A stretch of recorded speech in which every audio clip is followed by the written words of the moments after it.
جو لوگ کہتے ہیں کہ صرف افطاری کے وقت اگر آدمی دعا کرے تو اس کی دعا قبول ہوتی ہے، تو یہ صحیح نہیں ہے، بلکہ اس کے اندر تو وسعت ہے کہ روزہ دار دن بھر میں جب بھی دعا کرے تو رب اس کی دعا کو قبول کرے گا۔ ایک حدیث ہے جو لوگ بیان کرتے ہیں، سنن ترمذی کتاب الدعوات کتاب نمبر 45 حدیث نمبر 3598، جس وقت آدمی افطاری کرے اس وقت دعا کرے تو وہ دعا رد نہیں ہوگی، لیکن یہ حدیث صحیح نہیں ہے، یہ حدیث ضعیف ہے۔ علامہ البانی رحمہ اللہ نے سلسلہ حدیث ضعیفہ میں کہا حدیث نمبر 1385 ضعیف، یہ حدیث ضعیف ہے۔ بسم اللہ الرحمن الرحیم، نحمدہ ونصلی ونسلم علی حبیبہ الکریم۔ اس پیس ٹی وی پہ آنے والے کو اور ایمان کو پیس پیس کر رکھ دینے والے شخص سے ایک سوال کہ تمہارے البانی نے جس حدیث کو ضعیف کہا، یہ البانی کب کا ہے؟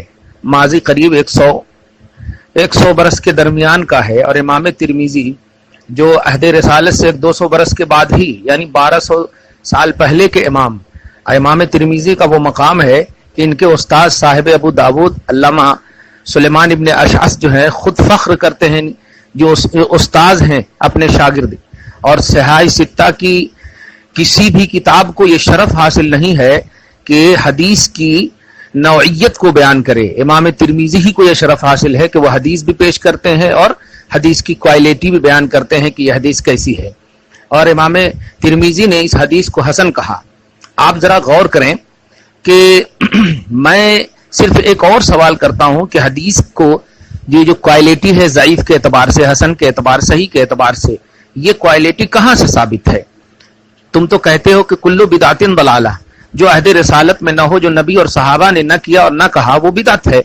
تو پھر تو نہ نبی نے کہا کہ یہ حدیث صحیح ہے یا ضعیف ہے، نہ صحابی نے کہا کہ رسول اللہ کی یہ حدیث صحیح ہے یا ضعیف ہے، تو وہ بات جو نبی اور صحابہ نے کہا ہی نہیں، تم وہ بات کہتے ہو اور دھڑلے انداز میں ریجیکٹ کر دیتے ہو، تو بدعت پر عمل کر کے سنیت کو زیر کرنے کا یہ فارمولا کہاں سے سیکھا؟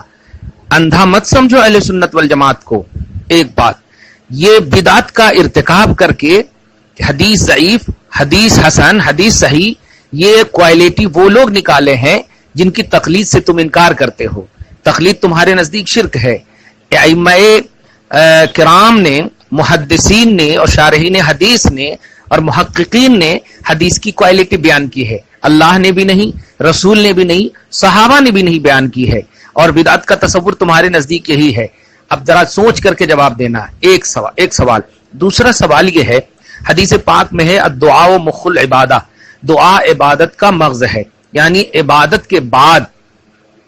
عبادت کس کو کہتے ہیں؟ اگر آپ 4 رکعت کی نماز پڑھ رہے ہوں، 2 رکعت میں اگر آپ سلام پھیر دیں تو کیا وہ عبادت ہوگی آپ کی؟ نہیں، انکمپلیٹ ہے، وہ عبادت نہیں کہلائے گی۔ 4 رکعت فرض نماز عشاء کی اگر 2 ہی رکعت میں سلام پھیر دیں تو وہ عبادت نہیں ہے۔ مطلب کیا ہوا؟ کسی بھی عبادت قطعیہ کو جو اللہ اس کے رسول نے حکم دیا ہے اس کو پوری پڑھنا وہ عبادت کہلاتی ہے۔ اب مجھے بتائیں، جو مغرب کے وقت یعنی افطار کے وقت دعا کرنے کو یہ بدعت کہہ رہے ہیں اور ضعیف حدیث کہہ رہے ہیں، وہ بتائیں کہ روزہ عبادت ہے یا نہیں؟ یقیناً کہیں گے عبادت ہے۔ تو کیا 12 بجے ہم اگر دعا کریں گے تو عبادت کی دعا جو مغز تھی اس پر عمل ہوگا، یا پورا روزہ مکمل ہوگا جو عبادت ہے؟ یعنی کمپلیٹ روزہ عبادت ہے نا۔ طلوع شمس سے غروب آفتاب تک اگر ہم روزہ رکھیں گے تو یہ روزہ عبادت کہلائے گی۔ بیچ ہی میں اگر ہم کھانا پینا کھا لیے تو یہ روزہ نہیں کہلائے گا۔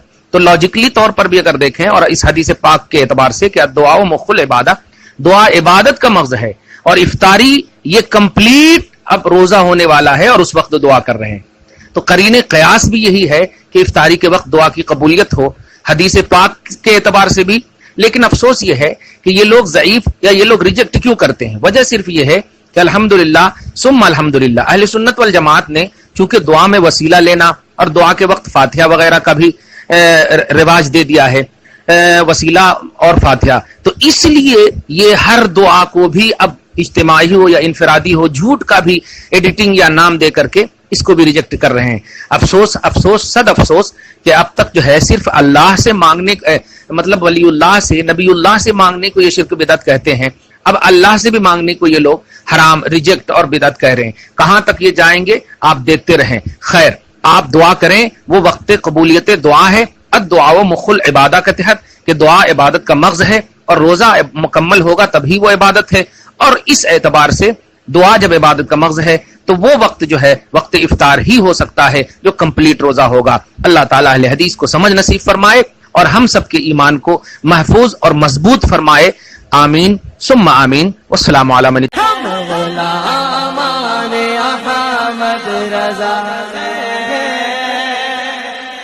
کوئی بھی ہم سے جیتا نہیں ہے. اگر آپ نے ابھی تک ہمارا چینل سبسکرائب نہیں کیا تو ہمارے چینل کو سبسکرائب کر لیں